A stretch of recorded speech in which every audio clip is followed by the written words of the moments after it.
How to create an email campaign in MailChimp. So here's the full guide for 2025. So make sure to like and subscribe. Step 1.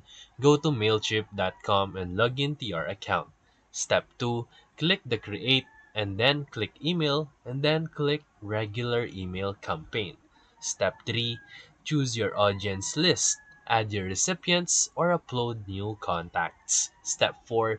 Use MailChimp's drag and drop editor to add text, images, and call to action buttons in your email. Step 5. Insert dynamic fields like the recipient's first name to make it more engaging on their part. Step 6. Preview your email. You can choose send now or schedule it for later once you confirm the email that you want to send. Step 7. After sending it, you can review the open rates, click-through rates, and conversions under the reports tabs. And that's it.